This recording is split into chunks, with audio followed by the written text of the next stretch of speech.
ಹಿರಿಯ ಪ್ರಾಥಮಿಕ ಕನ್ನಡ ಶಾಲೆ ಹಳದಹಟ್ಟಿ 75 ವರ್ಷಗಳ ನಿರಂತರವಾಗಿ ಅಕ್ಷರ ಪ್ರಪಂಚವನ್ನ ಈ ಭಾಗದಲ್ಲಿ ಪರಿಚಯ ಮಾಡುವುದರ ಮೂಲಕ ಈ ಹಳದಹಟ್ಟಿ ಗ್ರಾಮದ ಎಲ್ಲ ವಿದ್ಯಾರ್ಥಿಗಳ ಬದುಕಿಗೆ ಬೆಳಕನ್ನು ಕೊಟ್ಟಿರುವಂತಹ ಈ ಶಾಲೆಯ ಅಮೃತ ಮಹೋತ್ಸವದ ಶುಭ ಸಮಾರಂಭದ ಉಪಸ್ಥಿತರಿದ್ದು ಜೀವನ ಮೌಲ್ಯಗಳು ಅನ್ನುವಂತ ಒಂದು ವಿಷಯದ ಮೇಲೆ ಉಪನ್ಯಾಸವನ್ನ ನೀಡಲಿಕ್ಕೆ ಬಂದಿರುವಂತಹ ಆತ್ಮೀಯರು, ಹಿರಿಯರು, ಮಾರ್ಗದರ್ಶಕರು ಆಗಿರುವಂತಹ ಹೆಸರಾಂತ ನಾಡಿನ ವಿದ್ವಾಂಸರಾದ ಡಾಕ್ಟರ್ VS ಮಾಳಿಸರ್ ಅವರೇ, ನಾನು ಈ ಉಪನ್ಯಾಸ ಕಾರ್ಯಕ್ರಮದಲ್ಲಿ ದಯವಿಟ್ಟು ವಿದ್ಯಾರ್ಥಿಗಳು ಸ್ವಲ್ಪ ಶಾಂತರಾದ್ರೆ ನಾವು ಮಾತಾಡಬಹುದು, ಇಲ್ಲ ಅಂದ್ರೆ ಆ ಹುಡುಗರನ್ನ ಸ್ವಲ್ಪ ಬೇರೆ ಕಡೆಗೆ ಕೂಡಿಸ್ಬಿಟ್ರೆ ಬಹಳ ಒಳ್ಳೆಯದಂತೇಳಿ ಅನಿಸ್ತದೆ.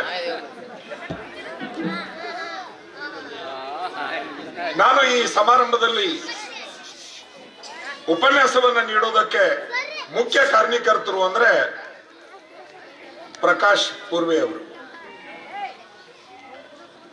ಅವರು ಸಾರ್ ಹಿಂಗೆ 75 ವರ್ಷ ನಮ್ಮ ಸ್ಕೂಲ್ ಆಗಿದೆ, ನಿರಂತರವಾಗಿ ಸೇವೆಯನ್ನ ಮಾಡ್ತಾ ಬಂದಿದ್ದೀವಿ. ಮೊನ್ನೆ ಅವರಿಗೆ BC ಗಂಗಾಲ್ ಶಿಕ್ಷಕ ಪ್ರಶಸ್ತಿಯನ್ನ ಪ್ರದಾನ ಮಾಡಲಾಗಿತ್ತು. ಈ ವರ್ಷ BC ಗಂಗಾಲ್ ಪ್ರಶಸ್ತಿಯ ಆ ಹಳೆಯ ವಿದ್ಯಾರ್ಥಿಗಳ ಬಳಗದ ಅಧ್ಯಕ್ಷ ನಾನಿದ್ದಿದ್ದರಿಂದಾಗಿ ಅವರನ್ನ ಮಾತಾಡಿಸುವಂತ ಒಂದು ಸನ್ನಿವೇಶ ಬಂತು. ಆ ಹಿನ್ನೆಲೆ ಒಳಗಡೆ ನನಗಂದ್ರೆ ಅವರು ಸಾರ್ ಒಂದು 75 ವರ್ಷ ಆಗಿದೆ, ಬಹಳ ವಿಶೇಷವಾಗಿ ಅಮೃತ ಮಹೋತ್ಸವನ್ನ ಮಾಡಬೇಕಾಗಿದೆ, ತಾವು ಸಲಹೆಗಳನ್ನು ಕೊಡಬೇಕು, ಅಭಿನಂದನಾ ಅಮೃತ ಮಹೋತ್ಸವದ ಸ್ಮರಣ ಸಂಚಿಕೆಯನ್ನ ಮಾಡಬೇಕಾಗಿದೆ ಅನ್ನೋ ವಿಚಾರಗಳನ್ನ ಹಂಚಿಕೊಂಡ್ರು.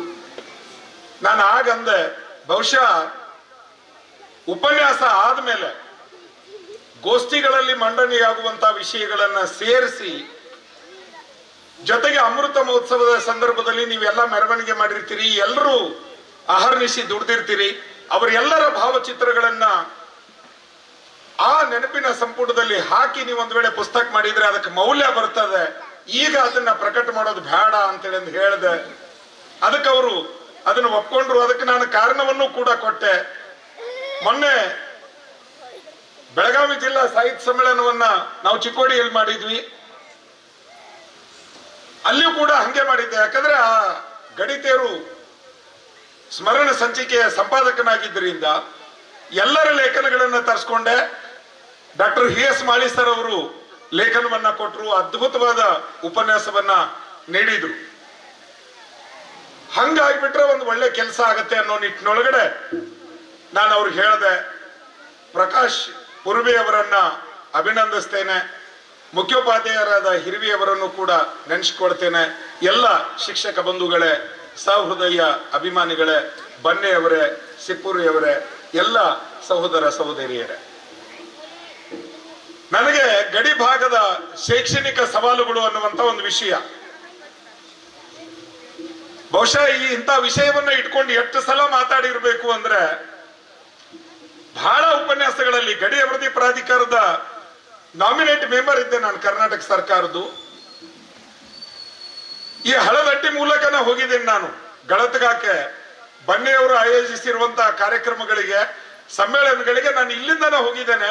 ಬಟ್ ಇದು ಹಳದಟ್ಟಿ ಇದೆ, ಇಲ್ಲಿ ಸ್ಕೂಲ್ ಇದೆ ಅನ್ನೋದು ನನಗೆ ಗೊತ್ತಿರಲಿಲ್ಲ. ಕಾರಣ ಯಾಕಂದ್ರೆ ಗಡಿ ಭಾಗದಲ್ಲಿ ಶಿಕ್ಷಣದ ಸವಾಲಿದೆ ಅಲ್ವಾ, ಇದು ಪರಿಚಯ ಆಗಿಲ್ಲ ಬೇರೆಯವರಿಗೆ. ಮೊದಲು ನಾವು ಶಿಕ್ಷಣ ಪಡಿಬೇಕು ಗಡಿ ಭಾಗದಲ್ಲಿ. ಗಡಿ ಅಂದ್ರೆ ಯಾವುದು? ಕರ್ನಾಟಕ ಮಹಾರಾಷ್ಟ್ರದ ಗಡಿಯಲ್ಲಿ ಇರುವಂತಹ ಒಂದು ಊರು. ನಾವು ಪುಣ್ಯವಂತರು ಏನು ಅಂದ್ರೆ ನಮಗೆ ಕನ್ನಡವೂ ಬರ್ತದೆ, ಮರಾಠಿನೂ ಬರ್ತದೆ, ಜೊತೆಗೆ ಹಿಂದಿ ಓದೋದಕ್ಕೆ ಬರೆಯೋದಕ್ಕೆ ಬರ್ತದೆ. ಯಾಕಂದ್ರೆ ಮರಾಠಿ ಮತ್ತು ಅಲ್ಲಿ ಕ್ಯಾ ಅಂದ ತಕ್ಷಣ ಅದು ಹಿಂದಿ ಅಂತೇಳಿ ಅರ್ಥ ಆಗ್ತದೆ, ಕಾಯ್ ಅಂದ್ರೆ ಮರಾಠಿ ಆಗ್ತದೆ, ಎರಡನ್ನೂ ನಾವು ಬರಿತೀವಿ. 2-3 ಭಾಷೆಗಳನ್ನ ಮಾತನಾಡ್ತಕ್ಕಂಥ ನಮ್ಮಷ್ಟು ಶ್ರೀಮಂತರು ನಾಡಿನ ತುಂಬಾ ಯಾರೂ ಇರೋದಿಲ್ಲ. ಆದ್ರೆ ದುರಂತ ಏನು ಅಂದ್ರೆ ನಮ್ಮಷ್ಟು ಬಡವರು ನಮ್ಮಷ್ಟು ಕಷ್ಟಪಡೋರು ಕೂಡ ಯಾರು ಕರ್ನಾಟಕದಲ್ಲಿ ಇಲ್ಲ. ಗಡಿ ಭಾಗದ ಅವಸ್ಥೆ ಹೆಂಗಾಗಿದೆ ಅಂದ್ರೆ ಗುಡಿಯಲ್ಲಿನ ಪೂಜಾರಿನೇ ಇಲ್ಲ, ಗಡಿಗಳ ಬಗ್ಗೆ ಕೇಳೋರಿಲ್ಲ. ಒಂದು ಮಾತು ಹೇಳ್ತಾರೆ, ಗಡಿಗಳು ಹೆಂಗಾಗಿದಾವಂದ್ರೆ ದನಗಳನ್ನ ಕಟ್ಟುವಂತ ಒಂದು ಕೊಂಡವಾಡ ಆಗಿಬಿಟ್ಟಿದೆ, ರೋಗ ರುಜಿನಗಳ ತಾಣ ಆಗಿದೆ. ಅಲ್ಲಿ ಯಾವತ್ತೂ ಕೂಡ ಶಿಕ್ಷಣದ ಬಗ್ಗೆ ಜಾಗೃತಿಯನ್ನ ಮೂಡಿಸ್ತಾ ಇಲ್ಲ. ಯಾಕೆ ಹಂಗಾಗಿದೆ ಅಂದ್ರೆ ಗಡಿ ಭಾಗ ಚಿಂತೆ ಮಾಡತಕ್ಕಂತ ಜನಪ್ರತಿನಿಧಿಗಳಲ್ಲಿ ಸೋಮಾರಿತನ ಬಂದಿದ್ರಿಂದಾಗಿ ಹಿಂಗಾಗಿದೆ. ಯಾವಾಗ ನಾನು ಗಡಿ ಅಭಿವೃದ್ಧಿ ಪ್ರಾಧಿಕಾರದ ರಾಜ್ಯ ಸದಸ್ಯನಾಗಿ ನೇಮಕಗೊಂಡಾಗ ನಾನು ಸವಿಸ್ತಾರವಾಗಿ ವರದಿಯನ್ನ ಕೊಟ್ಟಿದ್ದೆ. ಸುಮಾರು 52 ಗಡಿ ತಾಲೂಕುಗಳನ್ನ ತಿರುಗಾಡಿದ್ದೇನೆ. ಎಲ್ಲ ತಾಲೂಕುಗಳಿಗೆ ಹೋಗಿದ್ದೇನೆ, 19 ಗಡಿ ಜಿಲ್ಲೆಗಳಿಗೆ ಹೋಗಿದ್ದೇನೆ. ವೀರಪ್ಪಣ್ಣನ ಊರು ಗೋಪಿನಾಥಂ ಕೂಡ ಹೋಗಿ ಬಂದಿದ್ದೀವಿ. ಆದ್ರೆ ಅಲ್ಲಿ ಪರಿಸ್ಥಿತಿ ಹೆಂಗಿದೆ ಅಂದ್ರೆ ಗಡಿ ಭಾಗದವರು ಎಲ್ಲರ ಮನೆ ದೋಸೆ ಇದ್ದಾಗ ಎಲ್ಲಾ ಊರುಗಳು ಹಂಗೆ ಇದೆ. ಒಂದು ಕನ್ನಡ ಶಾಲೆ ಇದ್ರೆ ಅಲ್ಲಿ ಮಾಸ್ತರ್ಗಳು ಇರೋದಿಲ್ಲ, ಮಾಸ್ತರ್ಗಳಿದ್ರೆ ಕನ್ನಡ ಶಾಲೆಯಾಗ 5 ಮಂದಿ ವಿದ್ಯಾರ್ಥಿಗಳು ಇರ್ತಾರೆ, ಮಾಸ್ತರ್ಗಳು ವಿದ್ಯಾರ್ಥಿಗಳು ಇರ್ತಾರೆ. ಬಿಲ್ಡಿಂಗ್ ಇರೋದಿಲ್ಲ, ಬಿಲ್ಡಿಂಗ್ ಇರ್ತದೆ ಸೋರ್ತಿರ್ತದೆ, ಆಮೇಲೆ ಸೋರ್ಬಾರ್ದಂತ ಬಿಲ್ಡಿಂಗ್ ಇರ್ತದೆ, ಕರೆಂಟ್ ಇರೋದಿಲ್ಲ, ಕರೆಂಟ್ ಇದ್ರೂ ಬೇಕಾದ ಟೈಮ್ನಾಗ ಬರೋದಿಲ್ಲ, ಆಮೇಲೆ ನೀರಂತೂ ಇರೋದಿಲ್ಲ, ಶೌಚಾಲಯ ಇರೋದಿಲ್ಲ. ಬಹುಶಃ ಈ ಕಂಪೌಂಡ್ ಎಲ್ಲ ನೋಡಿದ್ಮೇಲೆ ನನಗೆ ಅನಿಸ್ತು ನಾವೆಲ್ಲೋ ಅಮೆರಿಕಾದ ಸ್ಕೂಲ್ ನಲ್ಲಿ ನಿಂತ್ಕೊಂಡು ಮಾತಾಡ್ತಿದೀವೇನೋ ಅಂತ ಅನಿಸ್ತು. ಬಹುಶಃ ಪುಣ್ಯವಂತರು ನೀವು. ಮೊದಲ ಪ್ರೈಮರಿ ಸ್ಕೂಲ್ ಅನಿಸ್ತದೆ ಇಷ್ಟೊಂದು ವಿಸ್ತಾರವಾಗಿ ದೊಡ್ಡದಾಗಿ ಇರುವಂತಹ ಒಂದು ಪ್ರದೇಶ. ಬಹುಶಃ ಬನ್ನಿಯವರು ಇದ್ದಾರೆ ಇಲ್ಲಿ. ನಾನು ಪದೇ ಪದೇ ಬನ್ನಿಯವರ ಹೆಸರುಗಳನ್ನ ಗಳತಕದಲ್ಲೂ ಪ್ರಸ್ತಾಪ ಮಾಡ್ತಿದ್ದೆ, ಯಾಕಂದ್ರೆ ಹೃದಯವಂತರು. ಅವರು ಮನಸ್ಸು ಮಾಡಿದ್ರೆ ಇಲ್ಲಿ ಏನು ಈ ಅಕ್ಕಪಕ್ಕ ಮಣ್ಣಿನ ಗ್ರೌಂಡ್ ಕಾಣಿಸ್ತಿದೆ, ಇದು ಕೂಡ ಫೇಬರ್ಗಳಿಂದ ಆವರಿಸಿಕೊಳ್ತದೆ. ಬನ್ನಿ ಅವರಿಗೆ ಆ ಮನಸ್ಸು ಬರಬೇಕು ಅಷ್ಟೇ. ಗ್ರಾಮ ಪಂಚಾಯಿತಿಯಿಂದ ಅನೇಕ ಸವಲತ್ತುಗಳನ್ನ ಕೊಡಬೇಕಾಗಿದೆ. ಯಾಕೆ ಇಲ್ಲಿ ಗಡಿ ಭಾಗ ಸೊರಗಿ ಹೋಗ್ತಿದೆ ಅಂದ್ರೆ ನಾವು ಯಾರೂ ಕೂಡ ಗಡಿ ಊರುಗಳಲ್ಲಿ ನಿಲ್ತಾ ಇಲ್ಲ. ಯಾಕೆ ನಿಲ್ಲ ಅಂದ್ರೆ ನಮಗೆ ದುಡಿಯಾಕೆ ಇಲ್ಲಿ ದುಡಿಮೆ ಇಲ್ಲ, ಕೆಲಸ ಇಲ್ಲ. ಎಲ್ಲರೂ ಏನಂತಾರೆ ಊರು ಯಾಕೆ ಬಿಡ್ತೀರಿ ಅಂತ ಕೇಳ್ತಾರೆ. ಊರು ಯಾಕೆ ಬಿಡ್ತೀವಿ ಅಂದ್ರೆ ನಾವು ದುಡಿಯೋಕೆ ಬೇರೆ ಕಡೆ ಹೋಗ್ತೀವಿ. ಇಲ್ಲಿ ಉದ್ಯೋಗ ಸೃಷ್ಟಿ ಮಾಡ್ತಾ ಇಲ್ಲ. ಅನೇಕ ರಾಜಕಾರಣಿಗಳು ಹೇಳ್ತಾರೆ ಉದ್ಯೋಗ ಸೃಷ್ಟಿ ಮಾಡ್ತೇವೆ ಅಂತಾರೆ. ಕಾರ್ಖಾನೆಗಳನ್ನ ಎಲ್ಲಿ ತೆಗಿತಾರೆ, ಉದ್ದಿಮೆಗಳನ್ನ ಎಲ್ಲಿ ತೆಗಿತಾರೆ, ದೊಡ್ಡ ದೊಡ್ಡ ಅಂಗಡಿ ಮುಂಗಟ್ಟುಗಳನ್ನು ಎಲ್ಲಿ ತೆಗಿತಾರೆ ಅಂದ್ರೆ ಧಾರವಾಡ, ಹುಬ್ಳಿ, ಬೆಳಗಾವಿ ಮತ್ತು ಬೆಂಗಳೂರು ಕೇಂದ್ರಿತ ಆಗಿದ್ದಾವೆ. ಅದು ಯಾವತ್ತು ಗಡಿ ಭಾಗಕ್ಕೆ ಬರ್ತದೆ ಆವತ್ತು ಕರ್ನಾಟಕ ಪ್ರಕಾಶಮಾನವಾಗಿ ಕಾಣಿಸ್ತದೆ, ಅಲ್ಲಿವರೆಗೆ ಕಾಣಿಸೋದಕ್ಕೆ ಸಾಧ್ಯ ಇಲ್ಲ. ನೀವು ಒಮ್ಮೊಮ್ಮೆ ಪಾಟೀಲ್ ಪುಟ್ಟಪ್ಪನವರು ಬರೆಯೋ ಹಾಗೆ ನಮ್ಮ ಅನಿಲ್ ಕಮ್ತಿ ಅವರು ಬರೀತಾರೆ, ಮಹಾರಾಷ್ಟ್ರದಲ್ಲಿ ನೀವು ಹೊಂಟ್ರಿ ಅಂದ್ರೆ ರಸ್ತೆ ಮೇಲೆ ಹೊಂಟ್ರಿ ಅಂದ್ರೆ ಅಲ್ಲಿ ವಿಮಾನದಾಗ ಹೋದಂಗ ಆಗ್ತದೆ. ನಮ್ಮ ಕರ್ನಾಟಕದಲ್ಲಿ ನಾವು ವಿಮಾನದಾಗ ಹೊಂಟಿದ್ರು ರಸ್ತೆನಾಗ ಹೊಂಟಂಗ ಆಗ್ತಿದೆ. ಯಾಕಂದ್ರೆ ಇಲ್ಲಿನ ರಸ್ತೆಗಳೆಲ್ಲ ತಗ್ಗು ದಿನಗಳಿಂದ ಕೂಡ್ಕೊಂಡಿರ್ತಾವ. ನೀವು ಮೈಸಾಳ್ತನ ಹೋಗ್ರಿ, ಕರ್ನಾಟಕದ ಬಾರ್ಡರ್ ಇದೆ ಅಲ್ಲ, ಕಾಗವಾಡ ದಾಟಿ ಹೋಗ್ರಿ, ರಸ್ತೆ ಡಬಲ್ ಇದೆ, ಅದ್ಭುತವಾಗಿದೆ. ಆದ್ರೆ ನಮ್ಮ ಕರ್ನಾಟಕದ ರಸ್ತೆಗೆ ಬರ್ರಿ, ನನ್ನೀಗ ಹಳದಟ್ಟಿಗೆ ಈ ಕಡೆಯಿಂದ ಕರ್ಕೊಂಡು ಬಂದ್ರು, ಕಾರಗಡೆಯಿಂದ ಕರ್ಕೊಂಡು ಬಂದ್ರು. ಬಹುಶಃ ನನಗನ್ನಿಸ್ತದೆ ಗರ್ಭಿಣಿ ಹೆಣ್ಮಗಳು ಬಂದಿದ್ರೆ ಹೆರಿಗೆ ಆಗ್ತಿತ್ತೇನೋ ಅನ್ನೋ ಲೆಕ್ಕದಲ್ಲಿ ಅದರದ ಅವಸ್ಥೆ ಇದೆ. ಮತ್ತೆ ಗಡಿ ಭಾಗ ಡೆವಲಪ್ಮೆಂಟ್ ಆಗೋದು ಯಾವಾಗ? ಇದು ಜನಪ್ರತಿನಿಧಿಗಳ ಕಣ್ಣಿಗೆ ಕಾಣಿಸೋದು ಯಾವಾಗ?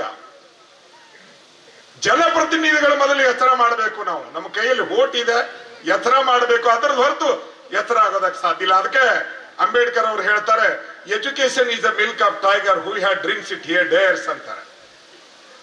ಶಿಕ್ಷಣವನ್ನ ಪಡೆದುಕೊಂಡಿರುವಂತ ವ್ಯಕ್ತಿ ತನ್ನ ಸಮಾಜಕ್ಕೆ ಏನಾದ್ರೂ ಕೊಡ್ಬೇಕಲ್ವಾ? ನಾವು ಏನು ಕೊಡ್ತಾ ಇದ್ದೀವಿ? ಎಲ್ಲಿ ಮಹಾರಾಷ್ಟ್ರದ ಬಾರ್ಡರ್ ಇದೆ, ನಿಮಗೊಂದು ಉದಾಹರಣೆ ಹೇಳ್ತೇನೆ. ಬೆಳಗಿನ ಜಾವ ಬೋರ್ಗಾಂವ್ ಬಸ್ ಸ್ಟ್ಯಾಂಡ್ ಮೇಲೆ ನೀವು ನಿಂತ್ಕೋಬೇಕು. 4 ರಿಂದ 5 ಗಂಟೆಗೆ ಬೋರ್ಗಾಂವ್ ಬಸ್ ಸ್ಟ್ಯಾಂಡ್ ಮೇಲೆ ನಿಂತ್ಕೋಬೇಕು.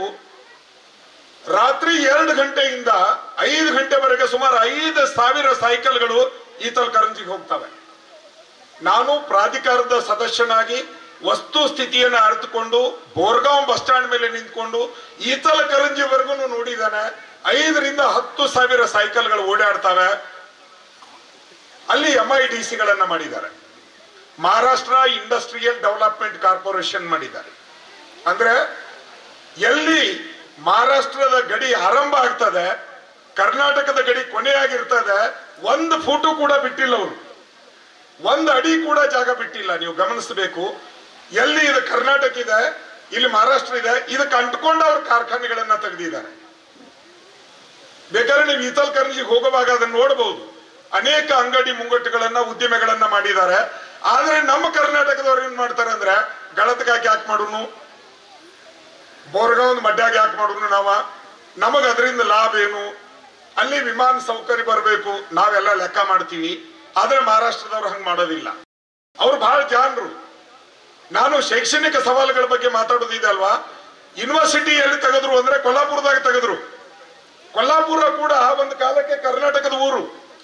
ಸಾಂಗ್ಲಿ ಅನ್ನೋ ಊರು ಕೂಡ, ಸಾಂಗ್ಲಿ ಇದು ಮಹಾರಾಷ್ಟ್ರದ ಊರಲ್ಲ, ಅದು ಸಂಗೊಳ್ಳಿ ಅಂತ ಕನ್ನಡದಲ್ಲಿ ಕರಿತೀವಿ ನಾವು. ಕೊಲ್ಲಾಪುರದ ಲಕ್ಷ್ಮಕ್ಕ ನಮ್ಮಕ್ಕಿ, ನಮ್ಮ ಹೆಣ್ಮಗಳು. ಪುರ ಅಂದ್ರೆ ಪಟ್ಟಣ ಕನ್ನಡದಲ್ಲಿ, ಕೊಲ್ಲಾಪುರ ಅನ್ನೋದು ಅದನ್ನ ಕನ್ನಡದ ಹೆಸರೇ. ಈಗ ನಮ್ಮ ಮಾಳಿ ಸರ್ ಒಮ್ಮೆ ಮಾತಾಡುವಾಗ ಹೇಳಿದ್ರು, ನಿಪ್ಪಾಣಿ ನೀರು ಪಾನಿ ಎರಡೂ ಸೇರಿದೆ, ಕನ್ನಡ ಮರಾಠಿ ಎರಡೂ ಸೇರಿದೆ ಅಂತೇಳಿ ಮಾತಾಡಿದ್ರು. ನಿಪ್ಪಾಣಿಯಲ್ಲಿ ಅವರು ಯೂನಿವರ್ಸಿಟಿಯನ್ನ ತೆಗೆದ್ರು ಕೊಲ್ಲಾಪುರದಲ್ಲಿ, ಸಾಂಗ್ಲಿಯಲ್ಲಿ ಡಿಗ್ರಿ ಕಾಲೇಜ್ಗಳನ್ನ ತೆಗೆದ್ರು. ಎಲ್ಲಿ ಗಡಿ ಆರಂಭ ಆಗ್ತದೆ ಮಹಾರಾಷ್ಟ್ರದ ಗಡಿ, ಅದನ್ನ ದೊಡ್ಡ ಕೇಂದ್ರವನ್ನಾಗಿ ಮಾಡಿದ್ರು. ಆದ್ರೆ ನಮ್ಮವ್ರ ಯೂನಿವರ್ಸಿಟಿ ಧಾರವಾಡಕ್ಕೆ ತಕೊಂಡ್ ಕೂತ್ರು. ಇಲ್ಲಿಂದ ಜನ ಅಲ್ಲಿಗೆ ಹೋಗೋದು ಹಾಗೆ. ಈ ದೂರದೃಷ್ಟಿ, ಈ ಚಿಂತನೆಗಳು ಗಡಿ ಭಾಗದ ಜನರಲ್ಲಿ ಯಾವಾಗ ಬರ್ತದೆ, ಆವಾಗ ನಾವು ಶೈಕ್ಷಣಿಕ ಕ್ರಾಂತಿಯನ್ನು ಮಾಡೋದಕ್ಕೆ ಸಾಧ್ಯ. ಇಲ್ಲ ಅಂದ್ರೆ ಯಾವತ್ತೂ ಸಾಧ್ಯ ಇಲ್ಲ ಅನ್ನೋದನ್ನ ನಾವು ತಿಳ್ಕೊಳ್ಬೇಕು. ಈಗ ಮೊನ್ನೆ ಮುಖ್ಯಮಂತ್ರಿ ಅವರಿಗೆ ನಾವು ಮಾತಾಡಿ ವೈಯಕ್ತಿಕವಾಗಿ, ನಾನು ಈ ಸುವರ್ಣಸೌಧದಲ್ಲಿ ಉಪನ್ಯಾಸಿದ್ದಾಗ, ನಾನು ಉಪನ್ಯಾಸ ಮುಗಿದ ಮೇಲೆ ನೇರವಾಗಿ CM ಅವ್ರಿಗೆ ಹೋಗಿ ಒಂದು ಮನವಿ ಕೊಟ್ಟೆ. ನಾನು ಭಾರತ ರತ್ನ ಡಾಕ್ಟರ್ ಬಾಬಾ ಸಾಹೇಬ್ ಅಂಬೇಡ್ಕರ್ ಸ್ನಾತಕೋತ್ತರ ಕೇಂದ್ರ ಚಿಕ್ಕೋಡಿಯಲ್ಲಿ ಆರಂಭ ಮಾಡ್ರಿ ಅಂತ ಮನವಿ ಕೊಟ್ಟೆ. ರಾಣಿ ಚೆನ್ನಮ್ಮ ವಿಶ್ವವಿದ್ಯಾಲಯದ ಮಾಡ್ರಿ ಅಂದ. ಅವ್ರಂದ್ರು ಯಾಕ್ರಿ ಸಾರ್ ಅಂತ ಅಂದ್ರು. ನಾವು ಮಾತಾಡುವಾಗ ಯಾಕ್ರಿ ಅಂತ ಅಂದ್ರು. ಅಂಬೇಡ್ಕರ್ ಅವರನ್ನ ವಿಶ್ವದ ಜ್ಞಾನಿ ಅಂತಾರೆ. ಅಂಬೇಡ್ಕರ್ ಅವರು ಪದೇ ಪದೇ ಚಿಕ್ಕೋಡಿಗೆ ಬಂದಿದ್ದಾರೆ, ಕೋರ್ಟ್ ನಲ್ಲಿ ವಾದ ಮಾಡಿದ್ದಾರೆ, ಕೇಸ್ ಗೆಲ್ಲಿಸ್ಕೊಟ್ಟಿದ್ದಾರೆ. ಅವರು ತಮ್ಮ ಹೋರಾಟಕ್ಕೆ ಕರ್ಮಭೂಮಿಯನ್ನಾಗಿ ಮಾಡಿಕೊಂಡಿದ್ದು ಚಿಕ್ಕೋಡಿ. ಈಗ ಯೂನಿವರ್ಸಿಟಿ ಅವ್ರ ಹೆಸರಿನಿಂದ ಆರಂಭ ಆಗಲಿ ಒಂದು PG ಸೆಂಟರು, ಜನ ಹೆಚ್ಚಿಗೆ ಕಲಿಯೋಕೆ ಬರ್ತಾರೆ. ಅವಾಗ ಇಲ್ಲಿ ಶೈಕ್ಷಣಿಕ ಕ್ರಾಂತಿ ಆಗ್ತದೆ, ಇಲ್ಲಂದ್ರೆ ಇಲ್ಲ ಅಂತ ಹೇಳಿದೆ. ಆಮೇಲೆ ಈಗ ಚೆನ್ನಮ್ಮ ಯೂನಿವರ್ಸಿಟಿ ಬೆಳಗಾವಿಯಿಂದ ಹಿರೇಬಾಗೇವಾಡಿಗೆ ಶಿಫ್ಟ್ ಮಾಡಿದ್ದಾರೆ. ಅಲ್ಲಿಂದ ಅದು 20 ಕಿಲೋಮೀಟರ್, ಚಿಕ್ಕೋಡಿಯಿಂದ ಬೆಳಗಾವಿ 70 ಕಿಲೋಮೀಟರ್, ಅಲ್ಲಿಂದ ಅದು 20 ಕಿಲೋಮೀಟರ್ ಅಂದ್ರೆ 90 ಕಿಲೋಮೀಟರ್. ಅಥಣಿ ತಾಲೂಕಿನಿಂದ ಬರುವಂತ ಹಳ್ಳಿಗಾಡಿನ ಜನ ಯೂನಿವರ್ಸಿಟಿಗೆ ಬರಬೇಕು ಅಂದ್ರೆ ಬಹಳ ಕಷ್ಟ. ಹಾಗಾಗಿ ನೀವು ಚಿಕ್ಕೋಡಿಯಲ್ಲಿ ವಿಶ್ವವಿದ್ಯಾಲಯದ ಒಂದು ಕೇಂದ್ರವನ್ನ ಆರಂಭ ಮಾಡ್ರಿ. ಆಗ ಗಡಿ ಭಾಗದಲ್ಲಿ ಎಲ್ಲ ವಿದ್ಯಾರ್ಥಿಗಳಿಗೆ ವಿಶೇಷವಾದ ಸವಲತ್ತನ್ನ ಕೊಡ್ರಿ, ರಿಸರ್ವೇಶನ್ ಅನ್ನ ಕೊಡ್ರಿ. ಯಾರು ಹಳ್ಳಿಗಾಡಿನ ಶಾಲೆಯಲ್ಲಿ 10ನೇ ತರಗತಿವರೆಗೆ ಪಾಸ್ ಆಗಿರ್ತಾರೆ, ಕನ್ನಡ ಮಾಧ್ಯಮದಲ್ಲಿ ಪಾಸ್ ಆಗ್ತಾರೆ, ಅವ್ರಿಗೆ ಈಗ ಹೈದರಾಬಾದ್ ನಲ್ಲಿ 2% ರಿಸರ್ವೇಶನ್ ಇದೆ. ಹೈದರಾಬಾದ್ ಸರ್ಕಾರ 2% ರಿಸರ್ವೇಶನ್ ಮೇಲೆ ಅಪಾಯಿಂಟ್ಮೆಂಟ್ ಮಾಡ್ತಾರೆ. ಅವರು ಹಳ್ಳಿಗಾಡಿನ ಶಾಲೆಯಾಗ ಕಲಿತು ಬಂದಿದ್ರು ಅಂದ್ರೆ ಅವ್ರಿಗೆ ನೌಕರಿ ಕಡಿಮೆ ಮಾರ್ಕ್ಸ್ ಇರಬಹುದು, ಆದ್ರೆ ಅವರಿಗೆ ಬೇಗ ನೌಕರಿ ಸಿಗ್ಲಿ. ಆದ್ರೆ ನಮ್ಮ ಕರ್ನಾಟಕದಲ್ಲಿ ಹಂಗಾಗಿಲ್ಲ. ನಮಗೆ ಅಂತಹ ವಿಚಾರ ಮಾಡುವಂತಹ, ಹೋರಾಟ ಮಾಡುವಂತಹ ನಿಟ್ಟಿನಲ್ಲಿ ನಾವು ಯಾರು ಬರ್ತಾ ಇಲ್ಲ ಅನ್ನುವಂತಹ ನೋವುಗಳು ನಮ್ಮನ್ನ ಕಾಡ್ತದೆ. ಹಾಗಾಗಿ ಯಾವಾಗ ನಮಗೆ ಇಲ್ಲಿ ಕೆಲಸ ಸಿಗ್ತದೋ ಆಗ ನಮ್ಮ ಮಕ್ಕಳ ಭವಿಷ್ಯವನ್ನ ನಾವು ನಿರ್ಮಾಣ ಮಾಡ್ತೀವಿ. ಅದನ್ನೇ ಆ ಟ್ರಿಕ್ ಅನ್ನ ಇವರು ಉಪಯೋಗ ಮಾಡಿದ್ರು, ಮಹಾರಾಷ್ಟ್ರದವರು ಉಪಯೋಗ ಮಾಡಿದ್ರು. ಹೆಂಗ್ ಮಾಡಿದ್ರು ಅಂದ್ರೆ, ಕಾರ್ಖಾನೆಗಳನ್ನ ತೆಗೆದ್ರು, ಕಾರ್ಖಾನೆಗಳಲ್ಲಿ ಕೆಲಸಕ್ಕೆ ಬರ್ರಿ ಅಂದ್ರು. ಕರ್ನಾಟಕದಿಂದ 10,000 20,000 ಜನ ಕೆಲಸಕ್ಕೆ ಹೋಗ್ತಾರೆ. 5-10 ವರ್ಷ ಸುಮ್ಮ ಇದ್ರು, ಅವರು ಏನು ಮಾತಾಡ್ಲಿಲ್ಲ, ಸುಮ್ಮನಿದ್ರು. ನಂತರ ಏನ್ ಮಾಡಿದ್ರು ಅಂದ್ರೆ ಒಂದು ಆರ್ಡರ್ ಮಾಡಿದ್ರು, ಯಾರು ನಮ್ಮ ಕಾರ್ಖಾನೆಗಳಲ್ಲಿ ಕೆಲಸ ಮಾಡ್ತಿರೋ ಅವರು ತಮ್ಮ ಮಕ್ಕಳನ್ನು ನಮ್ಮ ಕಾರ್ಖಾನೆಯ ಶಾಲೆಗೆನೆ ಹೆಸರು ಹಚ್ಚಬೇಕು ಅಂದ್ರು. ಆಗ ಕಾರ್ಖಾನೆಯಲ್ಲಿ ದುಡಿತಕ್ಕಂತ ವ್ಯಕ್ತಿಗಳು ಏನ್ ಮಾಡಿದ್ರು ಅಂದ್ರೆ ಅನಿವಾರ್ಯವಾಗಿ ತಮ್ಮ ಮಕ್ಕಳನ್ನ ಅಲ್ಲಿ ಹೆಸರು ಹಚ್ಚಬೇಕು, ಇಲ್ಲಂದ್ರೆ ಕಾರ್ಖಾನೆಯಿಂದ ನಿಮ್ಮನ್ನ ನಾವು ತೆಗೆದು ಬಿಡ್ತೀವಿ ಅಂದ್ರು. ಈಗ ಕಾರ್ಖಾನೆಯಲ್ಲಿ ಕೆಲಸ ಮಾಡುವವರು ಕರ್ನಾಟಕದವರು, ಅವ್ರ ಮಕ್ಕಳು ಅಲ್ಲಿ ಮರಾಠಿ ಕಲಿತಾವೆ, ಮತ್ತೆ ಅವ್ರು ನಮ್ಮ ಕನ್ನಡಕ್ಕೆ ಜೈ ಹಾಕಂತಾರೆ. ಅದನ್ನ ನಾವು ನಿರ್ಬಂಧ ಮಾಡಬೇಕು. ಆಮೇಲೆ ಎಲ್ಲವೂ ಚಿಕ್ಕೋಡಿ ಕೇಂದ್ರಿತ ಆಗಬಾರ್ದು. ಗಳತ್ಗಾದ ಹಂತಲ್ಲಿ ಬೋರ್ಗಾಂವ್ದಂತ ಗಡಿ ಪ್ರದೇಶದಲ್ಲಿ ಸ್ನಾತಕೋತ್ತರ ಕೇಂದ್ರದ ಬ್ರಾಂಚ್ಗಳನ್ನು ತೆಗಿಬೇಕು, ಅವರಿಗೆ ಮನವರಿಕೆ ಮಾಡಿಕೊಡ್ಬೇಕು. BA ಕಿಮ್ಮತ್ ಏನಿದೆ, ಬಿಕಾಮ್ದು ಏನಿದೆ, BSc ಏನಿದೆ, ಉನ್ನತ ವ್ಯಾಸಂಗದ ಏನಿದೆ, ಸಂಶೋಧನೆಯಲ್ಲಿ ಏನಿದೆ, ಇದು ಎಲ್ಲವನ್ನ ತಿಳುವಳಿಕೆಯನ್ನ ಕೊಡಬೇಕು. ಆದ್ರೆ ಅದು ಆ ನಿಟ್ಟಿನಲ್ಲಿ ಹೆಜ್ಜೆ ಇಡೋದಕ್ಕೆ ಸಾಧ್ಯ ಆಗ್ತಿಲ್ಲ. ಆಮೇಲೆ ಉದ್ದಿಮೆಗಳನ್ನ, ಕಾರ್ಖಾನೆಗಳನ್ನ ಸ್ಥಾಪನೆ ಮಾಡ್ತಾರೆ. ಈಗ ಒಂದು ವಿಷಯ ಹೇಳ್ಬೇಕು ನಿಮಗೆ ಅಂದ್ರೆ, ಡಾಕ್ಟರ್ ಪ್ರಭಾಕರಣ್ಣ ಕೋರಿ ಅವರು 2 ಕಾರ್ಖಾನೆಗಳನ್ನ ಮಾಡಿದ್ರು. ಒಂದು ದೂದಗಂಗಾ ಸಕ್ಕರೆ ಕಾರ್ಖಾನೆ, ಆಮೇಲೆ ಮತ್ತೊಂದು ಶಿವಶಕ್ತಿ. ಅಲ್ಲಿ 10,000 ಜನ ದುಡಿತಾರೆ. 10,000 ಜನ ಬದುಕನ್ನ ಕಟ್ಕೊಂಡಿದಾರಲ್ವಾ. ಬದುಕನ್ನ ಕಟ್ಟಿಕೊಳ್ಳೋದಕ್ಕೆ ಅವರು ಕಾರಣೀಕರ್ತರಾದ್ರು. ಹಾಗೆ ಸರ್ಕಾರ ಮುತುವರ್ಜಿಯನ್ನ ವಹಿಸಿ ಈ ಗಡಿ ಭಾಗದಲ್ಲಿ ಯಾಕೆ ಆ ತರದ ಚಿಂತನೆಗಳನ್ನ ಮಾಡ್ತಾ ಇಲ್ಲ? ನಾವೇನಂತೀವಿ ಅಂದ್ರೆ, ಗಡಿ ಭಾಗದೊಳಗಡೆ ಈಗ ನೋಡ್ರಿ, ಇಲ್ಲಿ ಬಸ್ಸೇ ಇಲ್ಲಂದ್ರು. ಡ್ರೈವರ್ ಏನ್ ಹೇಳಿದ್ರು ಅಂದ್ರೆ ಬಸ್ ಇಲ್ಲಂದ್ರು. ನಾನು ಕಾರ್ ಡ್ರೈವರ್ ಕೇಳಿದೆ, ಇಲ್ಲಿ ಅವ್ರು ಈಗ ಆಸ್ಪತ್ರೆಗೆ ಹೆಂಗ ಹೋಗ್ತಾರ ಅಂದ್ರೆ ಗಳತ್ಕಾಕ ಹೋಗ್ಬೇಕು, ಆಮೇಲೆ ಬಸ್ ಹಿಡಿಬೇಕು ಅಂದ್ರೆ ಗಳತ್ಕಾಕ ಹೋಗ್ಬೇಕು. ಒಮ್ಮೆ ಏನಾಗ್ತೈತೆ ಅಂದ್ರೆ ನನಗೊಮ್ಮೊಮ್ಮೆ ಸಿಟ್ಟು ಬಂದ ಏನ್ ಅನಿಸ್ತದೆ, ಬನ್ನಿ ಅಂತವ್ರೆ ಇಲ್ಲಿ ಮನಿ ಮಾಡಿಬಿಡ್ಬೇಕು, ಅವಾಗ ಬಸ್ ಬರ್ತೈತೆ ಅಂತೇಳಿ ಅನಿಸ್ತದೆ. ಬನ್ನಿ ಅಂತವ್ರೆ ಇಲ್ಲಿ ಮನಿ ಮಾಡ್ಬೇಕು. ದಯವಿಟ್ಟು ನೀವು ಮನಿ ಕಟ್ಟಿ ಕೊಟ್ಟು ಅವ್ರಿಗೆ ಇರಾಕ್ ಹಚ್ಚಿ ಬಿಡ್ರಿ, ಆಟೋಮೆಟಿಕ್ ಎಲ್ಲಾ ಬಸ್ಗಳು ಬರ್ತಾವೆ, ಓಡಾಡಕ್ ಶುರು ಆಗ್ತದೆ ಅನ್ನೋ ಮಾತುಗಳು. ನನ್ನ ಮಾತುಗಳು ಸ್ವಲ್ಪ ಹಾರ್ಷ್ ಆಗಿ ಅನಿಸ್ಬಹುದು, ಬಟ್ ಅವ್ರಿಗೆ ಬನ್ನಿಯವ್ರಿಗೆ ಗೊತ್ತಿದೆ, ಸ್ವಲ್ಪ ಇದ್ದದ್ದನ್ನ ಇದ್ದ ಹಾಗೆ ಹೇಳೋ ಹವ್ಯಾಸ ನಂದು. ಅವ್ರಿಗೆ ಅದು ರೂಢಿ ಆಗಿರ್ತದೆ, ನಾನು ಮಾತಾಡುವಾಗ ಏನ್ ಅನ್ಸೋದಿಲ್ಲ ಅದು. ಹಾಗಾಗಿ ಇಲ್ಲಿ ನೋಡ್ರಿ, ನೀವು ಪ್ರಾಥಮಿಕ ಶಾಲೆ ಹುಡುಗರು ಇದ್ರಿ, ಇಷ್ಟೊಂದು ಡೆವಲಪ್ಮೆಂಟ್ ಆಗಿದೆ. BC ಗಂಗಾಲ್ ಶಿಕ್ಷಕ ಪ್ರಶಸ್ತಿ ಕೊಟ್ಟದ ಪೂರ್ವಿಯವ್ರಿಗೆ ಕಾರಣ ಏನು ಅಂದ್ರೆ ಈ ಸ್ಕೂಲ್ ಡೆವಲಪ್ಮೆಂಟ್ ಮಾಡಿರೋ ಕಾರಣ. ಎಲ್ಲ ಶಿಕ್ಷಕರು ಸಿಟಿ ಲೆವೆಲ್ದಾಗ ಇರಕ್ ಬಯಸ್ತಾರೆ, ಇಲ್ಲಿದ್ದವ್ರು ಯಾರು ಹಂಗಿಲ್ಲ ಅಂತ ನಾನು ಭಾವಿಸ್ಕೊಂಡಿದ್ದೇನೆ. ಎಲ್ಲ ಶಿಕ್ಷಕರು ಸಿಟಿನ ಬಯಸ್ತಾರೆ. ನಮಗೆ ಬೆಳಗಾವಿ ಬೇಕು, ಬೆಂಗಳೂರು ಬೇಕು, ದೊಡ್ಡ ದೊಡ್ಡ ಸಿಟಿ ಬೇಕು, ಚಿಕ್ಕೋಡಿ ಹಂತಲ್ಲಿ ಇರಬೇಕು ಅಂತೇಳಿ ಬಯಸ್ತಾರೆ. ಹಳ್ಳಿಗಾಡಿನ ಸಾಲಿಯನ್ನ ಆಯ್ಕೆ ಮಾಡಿಕೊಳ್ಳೋದು ಬಹಳ ಕಡಿಮೆ. ಸರ್ಕಾರ ಆರ್ಡರ್ ಮಾಡ್ಬೇಕೀಗ. ಯಾರು ಹೊಸವಾಗಿ ನೌಕರಿ ಹಿಡಿತಾರೆ ಅವ್ರು 10 ವರ್ಷ ಹಳ್ಳಿಯಾಗ ಸರ್ವಿಸ್ ಮಾಡಿದ್ರೆ ಅವ್ರಿಗೆ ಹೆಡ್ ಮಾಸ್ಟರ್ ಮಾಡ್ತೀವಿ, ಇಲ್ಲ ಅಂದ್ರೆ ಇಲ್ಲ ಅಂತೇಳಿ ಒಂದು ಆರ್ಡರ್ ಮಾಡ್ಲಿ. ಆಟೋಮೆಟಿಕ್ ಸೀನಿಯರ್ ಟೀಚರ್ ಕೂಡ ಹಳ್ಳಿಯಾಗ ಹಾಕೊಂಡ್ ಬರ್ತಾರೆ. ಅದು ಆಗಾನಿಲ್ಲ. ಯಾಕೆ ಆಗಾನಿಲ್ಲ ಅಂದ್ರೆ ನಾನು ಹೇಳ್ದೆ ಅಲ್ವಾ, ಬಿಲ್ಡಿಂಗ್ ಇದ್ರೆ ಟೀಚರ್ಸ್ ಇಲ್ಲ, ಟೀಚರ್ಸ್ ಇದ್ರೆ ಮಕ್ಕಳಿಲ್ಲ, ಒಂದಿಲ್ಲ ಒಂದು ಕೊರತೆ ಇರ್ತದೆ. ಅದ ಕಾರಣ ಏನು ಅಂದ್ರೆ, ನಮ್ಮ ಮಕ್ಕಳನ್ನ ನಿಮ್ಮ ಸ್ಕೂಲ್ಗೆ ಅಡ್ಮಿಷನ್ ಮಾಡ್ತೀವಿ, ಹೊರಗಡೆ ಬಿಟ್ಟು ಬಿಡ್ತೀವಿ. ಆಮೇಲೆ ಮತ್ತೊಂದು ವಿಷಯ ಅಂದ್ರೆ, 2007ರಲ್ಲಿ 5 ಸರ್ಕಾರಿ ಶಾಲೆಗಳು ಬಂದು ಚಿಕ್ಕೋಡಿಗೆ. ಅದರಲ್ಲಿ ಮರಾಠಿ 4 ಬಂದು, ಕನ್ನಡ ಬಂತು. ಮಹಾರಾಷ್ಟ್ರದಲ್ಲಿ ಆ ಊರುಗಳ ಬಗ್ಗೆ ಮಾತಾಡ್ತೀನಿ ನಿಮಗೆ. ಖಿದ್ರಾಪುರ ಕರ್ನಾಟಕದ ಊರಾಗಿತ್ತು, ರಾಜಾಪುರ ಕರ್ನಾಟಕದಲ್ಲಿತ್ತು, ದತ್ವಾಡ್ ಧಾನವಾಡ ಕರ್ನಾಟಕದಲ್ಲಿತ್ತು, ಜತ್ ಕೂಡ ಕರ್ನಾಟಕದ ಒಂದು ಪ್ರಮುಖ ಕೇಂದ್ರ ಆಗಿರುವಂತ ಊರದು. ಈ ಎಲ್ಲಾ ಶಾಲೆಗಳಲ್ಲಿ ಖಿದ್ರಾಪುರ ಅಂತೂ ನನ್ನ ಸಂಬಂಧಿಕರಿದ್ದಾರೆ, ನಾನು ಪದೇ ಪದೇ ಹೋಗ್ತೀನಿ. ಖಿದ್ರಾಪುರದಲ್ಲಿ ಪ್ರೈಮರಿ ಸ್ಕೂಲ್ ನಮ್ಮ ಮಕ್ಕಳು ಓದ್ತಾ ಇದ್ವು. ಖಿದ್ರಾಪುರದಲ್ಲಿ ಶಾಲೆ ಬಂದ್ ಮಾಡಿ 25 ವರ್ಷ ಆಯ್ತು. ಕನ್ನಡ ಶಾಲೆಯನ್ನ ಬಂದ್ ಮಾಡಿ 25 ವರ್ಷ ಆಯ್ತು. ಆಶ್ಚರ್ಯದ ಸಂಗತಿ ಅಂದ್ರೆ, ಅಲ್ಲಿ ಕನ್ನಡ ಶಾಲೆ ಬಂದ್ ಮಾಡಿದ್ರು, ಮರಾಠಿ ಶಾಲೆ ಮಾಡಿದ್ರು. ನಮ್ಮಲ್ಲಿ ಕನ್ನಡ ಶಾಲೆ ಬಂದ್ ಮಾಡಿ ಮರಾಠಿ ಶಾಲೆ ತೆಗಿತಾರು. ಹಿಂಗಾದ್ರೆ ಕನ್ನಡ ಡೆವಲಪ್ಮೆಂಟ್ ಆಗೋದು ಹೇಗೆ? ನೀವು ಇಲ್ಲೆಲ್ಲ ಕನ್ನಡದಲ್ಲಿ ಮಾತಾಡ್ತಾ ಮನ್ಯಾಗ ಹೋಗಿ ಐ ಮಲ ಜೀವನ್ ದೇ ಅಂದ್ಬಿಟ್ರಿ ಅಂದ್ರೆ ಅದು ವೇಸ್ಟ್ ಆಗಿಬಿಡ್ತದೆ. ನಾವ ಕನ್ನಡವನ್ನ ಮಾತಾಡ್ಲಿಲ್ಲ ಅಂದ್ರೆ ಬೇರೆಯವರು ಯಾರು ಮಾತಾಡ್ಬೇಕು ಕನ್ನಡವನ್ನ? ಹಾಗಾಗಿ ಹೆಚ್ಚಾನೆಚ್ಚು ಪ್ರದೇಶಗಳು ಏನಾಗಬೇಕು ಅಂದ್ರೆ, ನೋಡ್ರಿ, ಅವಾಗ ನಾವು ಅಂತಿದ್ವಿ ಕನ್ನಡ ಬೆಳೆಸ್ರಿ ಅಂತಿದ್ವಿ. ಇವತ್ತು ಹಂಗಾಗಿಲ್ಲ, ಕನ್ನಡ ಉಳಿಸ್ರಿ ಅನ್ನೋದು ಮಟ್ಟಿಗೆ ಬೆಳವಣಿಗೆ ಆಗಿತ್ತು. ಎಲ್ಲಾ ಶಾಲೆಗಳು, ಶಿಕ್ಷಣ ಸಂಸ್ಥೆಗಳು ಸಿಟಿ ಕೇಂದ್ರಿತ ಆಗ್ತಿದ್ದಾವೆ, ನಗರ ಕೇಂದ್ರಿತ ಆಗ್ತಿದ್ದಾವೆ. ಇದು ಮೊದಲು ನಿಲ್ಲಬೇಕು. ಕೆಲವೊಂದು ಕರ್ನಾಟಕದಲ್ಲಿ ಇರುವಂತಹ ಗಡಿ ಪ್ರದೇಶಗಳಲ್ಲಿ ಹೆಂಗಿದೆ ಅವಸ್ಥೆ ಅಂದ್ರೆ,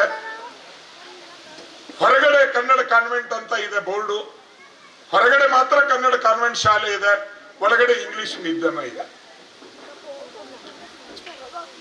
ಗುಲ್ಬರ್ಗ ಭಾಗದಲ್ಲಿ ಒಂದು ಕಾಲಘಟ್ಟ ಇತ್ತು, ಹೊರಗಡೆ ಉರ್ದು ಬೋರ್ಡ್ ಅಂತ ಹಾಕಿ ಒಳಗಡೆ ಕನ್ನಡ ಶಾಲೆ ನಡೆಸ್ತಿದ್ರ ಅಂಜಿ.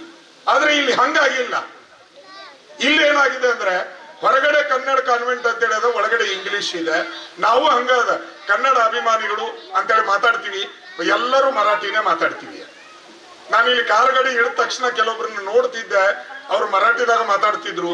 ನಾ ಕಣ್ಣು ಕಿಸಿದ್ ನೋಡ್ದೆ, ನನ್ ಕಣ್ಣು ಕಿಸಿದ್ ಅವ್ರಿಗೆ ಕಾಣಿಸ್ಲೇ ಇಲ್ಲ. ಹಿಂಗಾದ್ರೆ ಕನ್ನಡ ಉಳಿಯೋದು ಹಾಗೆ. ಹಾಗಾಗಿ ನಮ್ಮ ಮಕ್ಕಳ ಭವಿಷ್ಯನ ನಿರ್ಮಾಣ ಮಾಡಿಕೊಳ್ಬೇಕು ಅಂದ್ರೆ ಶಾಲೆ ಕಲಿದ ಹೊರತು ಯಾವುದೂ ಇಲ್ಲ. ಒಂದು ಮಗು ಅಳಾಕೈತು ಅಂದ್ರೆ ತಾಯಿ ಎದೆ ಹಾಲನ್ನ ಕುಡಿಸ್ತಾಳೆ. ಹಾಗೆ ನಮ್ಮ ಮಕ್ಕಳ ಭವಿಷ್ಯಕ್ಕಾಗಿ ನಾವು ಕನ್ನಡ ಶಾಲೆಯಲ್ಲಿ ತೆರಿಬೇಕು. ಸ್ಕೂಲ್ ಕಾಲೇಜುಗಳು ಹಳ್ಳ್ಯಾಗ ಬರಬೇಕು. ಹಳ್ಳ್ಯಾಗ ಬರಬೇಕು ಅಂದ್ರೆ ಹಳ್ಳಿ ಅಭಿವೃದ್ಧಿ ಆಗಬೇಕು. ಇದು ನೋಡ್ರಿ, ಈ ಹಳ್ಳಿಗೆ ಬಸ್ಸ ಬರಲ್ಲ. ಬಸ್ಸನ್ನ ಇವರಿಗೆ ಬಹುಶಃ ಫೋಟೋ ಕಟ್ ಹಾಕಿ ತೋರಿಸ್ಬೇಕು. ಯಾಕಂದ್ರೆ ಒಂದ ಬಸ್ ಇತ್ತಂತ, ಅದು ಬಂದಾಗಿತ್ತಂತೆ. ಒಂದ ಬಸ್ ಇತ್ತು, ಅದು ಬಂದಾಯ್ತು. ಕೆಲವೊಬ್ಬರಿಗೆ ಕಾರ್ ಇರ್ತಾವೆ, ಮೋಟರ್ ಸೈಕಲ್ ಇರ್ತಾವೆ, ಅವ್ರದವ್ರು ಬರ್ತಾರೆ, ಅವ್ರದವ್ರು ಹೋಗ್ತಾರೆ. ಬಡವ್ರ ಗತಿ ಹಂಗೆ. ಹಿಂಗಿದ್ದಾಗ ಗಡಿ ಭಾಗ ಎಂದೂ ಕೂಡ ಉದ್ಧಾರ ಆಗೋದಕ್ಕೆ ಸಾಧ್ಯ ಇಲ್ಲ. ಯಾವ ಶಿಕ್ಷಣ ಸಂಸ್ಥೆ ಕೂಡ ನಾವು ತೆರೆಯೋದಕ್ಕೆ ಸಾಧ್ಯ ಇಲ್ಲ. ಮಹಾರಾಷ್ಟ್ರದಲ್ಲಿ ಕಾರ್ಖಾನೆ ತೆಗೆದ್ರು ಅಂದ್ರೆ ಅವ್ರಿಗೆ ಉಚಿತ ವಿದ್ಯುತ್ ಕೊಡ್ತಾರೆ, ಕರೆಂಟ್ ಕೊಡ್ತಾರೆ, ನೀರು ಕೊಡ್ತಾರೆ, ಜಾಗ ಕೊಡ್ತಾರೆ, ಎಲ್ಲ ಕೊಟ್ಟು ಅವ್ರಿಗೆ ಅದು ಮತ್ತೆ ಕಂಡೀಷನ್ ಇರ್ತೀವಿ.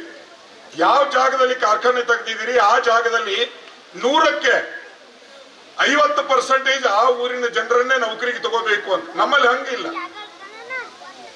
ನಮ್ಮಲ್ಲಿ ಎಲ್ಲ ಹುಬ್ಳಿ ಕೇಂದ್ರಿತ. ನೀವು ಹುಬ್ಳಿ ಧಾರವಾಡದಿಂದ ಹುಬ್ಳಿ ಬೈಪಾಸ್ ರಸ್ತೆಗೆ ಹೋಗ್ಬೇಕು, ನೀವು ಒಂದಾಗಣ ಒಂದು ಕಾರ್ಖಾನೆ ಕಾಣಿಸ್ತಾವ. ಅಲ್ಲಿ ಕಾರ್ಖಾನೆ ಅವಶ್ಯಕತೆ ಇಲ್ಲ. ಕಾರ್ಖಾನೆ ಎಲ್ಲಿ ಬೇಕಾಗಿದೆ ಅಂದ್ರೆ, ಶಾಲೆ ಕಾಲೇಜುಗಳು ಎಲ್ಲಿ ಬೇಕಾಗಿದಾವೆ ಅಂದ್ರೆ ಗಡಿ ಭಾಗದಲ್ಲಿ ಇರಬೇಕು ಅಂತ. ಈಗ ನಿಮ್ಮಲ್ಲಿ ಮಕ್ಕಳು ಯಾಕೆ ಹೆಚ್ಚಿಗೆ ಓದಕ್ಕೆ ಅವಕಾಶ ಇಲ್ಲ ಅಂದ್ರೆ, 7ನೇ 8ನೇ ಪಾಸ್ ಆದ್ರು ಅಂದ್ರೆ 10ನೇ ಮುಗಿದ್ರ ಒಳಗಡೆನೆ ಸಾಲ ಇರೋದಿಲ್ಲ, ಮದುವೆ ಮಾಡಿ ಕೊಟ್ಟು ಬಿಡ್ತಾರೆ. ಇಲ್ಲಿ ಸಾಲಿ ಕಲ್ತವ್ರ ಸಂಖ್ಯೆ ಎಷ್ಟದ ಅನ್ನೋದು ಈ ಊರಾಗ ಮೊದಲು ಸರ್ವೆ ಮಾಡ್ಬೇಕು. ಕಾರಣ ಏನು ಅಂದ್ರೆ, ಬೇಗ ಮದುವೆ ಮಾಡಿ ಬಿಡ್ತಾರೆ. ಮತ್ತೆ ಕಲಿಬೇಕು ಅಂದ್ರೆ ಬೇರೆ ಊರಾಗ ಹೋಗಕ್ ಅವಕಾಶ ಇಲ್ಲ, ಬಸ್ ಇಲ್ಲ. ಇಲ್ಲಿ ಪ್ರೈಮರಿ ಸ್ಕೂಲ್ ಬಿಟ್ರೆ ಮತ್ತೊಂದಿಲ್ಲ, ಬೇರೆ ಕಡೆ ಹೋಗೋದಕ್ಕೆ ಬಸ್ ಇಲ್ಲ. ಇಲ್ಲೇ ಯಾರಾದ್ರೂ ಬಂದು ಕಲಿಸ್ತಾರಂದ್ರೆ ಅವರಿಗೆ ವ್ಯವಧಾನ ಇಲ್ಲ. ಹಿಂಗಾಗಿ ಡೆವಲಪ್ಮೆಂಟ್ ಹೆಂಗಾಗೋದು? ಈ ಹಿನ್ನೆಲೆಯೊಳಗಡೆ ನಾವು ಬಹಳ ಮುತುವರ್ಜಿಯನ್ನ ವಹಿಸಿ ಶೈಕ್ಷಣಿಕ ಸಂಸ್ಥೆಗಳನ್ನ ಗಡಿ ಭಾಗದಲ್ಲಿ ಯಾರು ತೆಗಿತೀರಿ, ಪ್ರೈವೇಟ್ ತೆಗೆದವರಿಗೆ ಉಚಿತವಾಗಿ ನಾವು ಜಾಗ ಕೊಡ್ತೀವಿ, ಅನೇಕ ಸವಲತ್ತುಗಳನ್ನು ಕೊಡ್ತೀವಿ ಅನ್ನುವಂತ ಒಂದು ಸರ್ಕಾರ ಘೋಷಣೆ ಮಾಡಿಬಿಡ್ತು ಅಂದ್ರೆ ಗಡಿ ಭಾಗದಲ್ಲಿ ಶಿಕ್ಷಣ ಸಂಸ್ಥೆಗಳು ಉಳಿತದೆ, ಅಕ್ಷರ ಕ್ರಾಂತಿ ಆಗ್ತದೆ. ಇಲ್ಲಂದ್ರೆ ಅದು ಅಸಾಧ್ಯದ ಮಾತಾಗಿ ಪರಿಣಮಿಸ್ತದೆ. ನಾನು ಆ ಹಿನ್ನೆಲೆಯೊಳಗಡೆನೆ ಮೊನ್ನೆ ಮುಖ್ಯಮಂತ್ರಿಯವರಿಗೆ ಮನವಿ ಮಾಡಿಕೊಂಡೆ, ಸರ್ ಒಂದು ಸ್ನಾತಕೋತ್ತರ ಕೇಂದ್ರವನ್ನ ಚಿಕ್ಕೋಡಿಯಲ್ಲಿ ಮಾಡ್ರಿ.